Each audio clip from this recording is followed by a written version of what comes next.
ആലുവ എടത്തലയിൽ പ്രവർത്തിക്കുന്ന കേനം MES UP സ്കൂളിൽ നടപ്പിലാക്കി വരുന്ന ഭക്ഷ്യബദൽ പദ്ധതി ഏറ്റെടുത്ത MES ട്രെയിനിംഗ് കോളേജ്. പദ്ധതിയുടെ ഭാഗമായി കോളേജിലെ വിദ്യാർത്ഥികൾക്ക് തൈകൾ വിതരണം ചെയ്തു. 100 വീടുകളിൽ ഇലക്കറിത്തോട്ടം വച്ചുപിടിപ്പിക്കുന്നതിനുള്ള തൈകളാണ് വിതരണം ചെയ്തത്. കോളേജ് ഓഡിറ്റോറിയം നടന്ന പരിപാടി MES training college secretary professor doctor Muhammad Aslam ഉദ്ഘാടനം ചെയ്തു.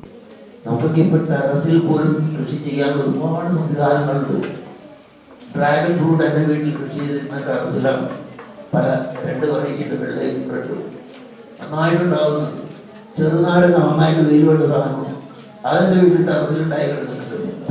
വരെ ടെറസിലുണ്ടായി കിടക്കുന്നു ചെറുനാരങ്ങ. അപ്പൊ അതുപോലും സ്ഥലമില്ലാത്ത 3 സെന്റിലോ 5 സെന്റിലോ വീടുന്നവർക്ക് അവർക്ക് ചെയ്യാവുന്ന കാര്യങ്ങളാണ്. സ്വന്തം വീട്ടിൽ എന്തെങ്കിലുമൊക്കെ ചെറിയ കാര്യങ്ങൾ, ചീര വീട്ടിൽ കൃഷി ചെയ്യാം. നമ്മളൊക്കെ വേസ്റ്റായിട്ട് കളയുന്ന ടിന്ന് മതി. പെയിന്റിന്റെ കെട്ടിന് അടിയിലൊരു തുറ കൊടുത്ത് ഒരു ഇഞ്ച് മുകളിലൊരു തുറ കൊടുത്തിട്ട് മണ്ണ് അതിൽ കൃഷി ചെയ്യാം. പലതരം ഫ്രൂട്ട്സ് ഉണ്ടാക്കാൻ പറ്റും. മാതള നാരങ്ങ, അതുപോലെ പോമഗ്രാനൈറ്റ്. എന്റെ വീട്ടിൽ തരത്തിലൊരു പെയിന്റിന്റെ ടിന്നിലാണ് എന്തായാലും. അപ്പൊ ഇങ്ങനെ എന്തും നമുക്ക് ചെയ്യാവുന്നതാണ്. ഈ ഇരിക്കുന്ന വിദ്യാർത്ഥികൾ അത് കണ്ടാൽ താല്പര്യങ്ങൾ കണ്ട് തുടങ്ങിയാൽ ഈ പറയുന്ന രീതിയിൽ അമിതമായ കീടനാശിനികളില്ലാത്ത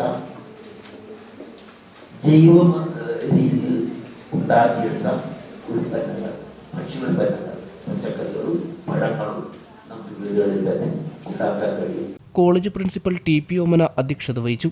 കേരളത്തിലെ ജനങ്ങളുടെ ആരോഗ്യസ്ഥിതി വളരെ മോശമായിക്കൊണ്ടിരിക്കുന്ന ഒരവസ്ഥയാണ്.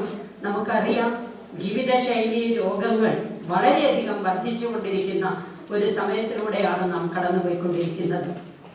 ഇങ്ങനെയുള്ള ഈ ഒരു സമയത്ത് ഇത്തരത്തിലുള്ള ഒരു ചടങ്ങ് സംഘടിപ്പിക്കുന്നതിന്റെ പ്രാധാന്യം സാർ പറഞ്ഞു തന്നു.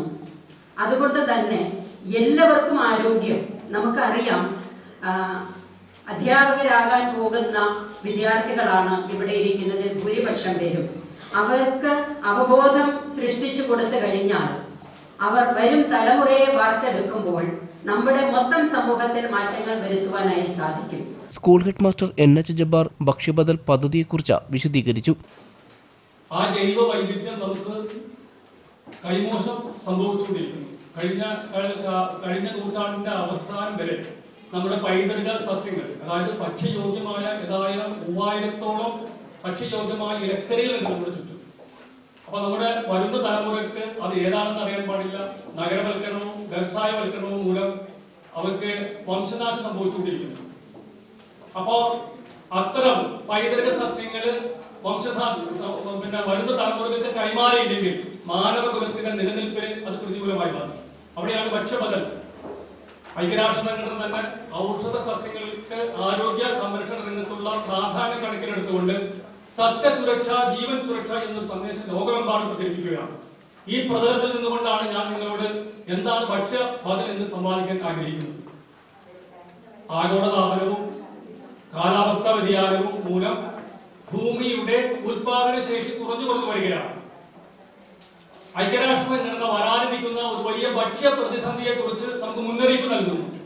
അതിന് ഒരേ ഒരു മാർഗം നമുക്ക് ചുറ്റുമുള്ള ഭക്ഷണ പദാർത്ഥങ്ങൾ പരമാവധി ദൈനംദിന ജീവിതത്തിൽ ഉപയോഗിക്കുക എന്ന് മാത്രമാണ് എന്നാണ് ഇവിടെ നമ്മൾ ഉണർത്തുന്നത്. വാർഡ് മെമ്പർ ഫിസിന അൻസാർ, ഹരിതം പ്രൊജക്ട് കോർഡിനേറ്റർ സിന്ധു BS തുടങ്ങിയവർ ചടങ്ങിൽ സംബന്ധിച്ചു. പദ്ധതിയുടെ ഭാഗമായി കേനം MES UP സ്കൂളിലെ ഇലക്കറി ഗവേഷണ കേന്ദ്രത്തിൽ നിന്നും വൈവിധ്യമാർന്ന 10ഓളം ഇലക്കറികൾ അടങ്ങുന്ന 100 കിറ്റുകൾ വീടുകളിലേക്ക് വിതരണം ചെയ്തു.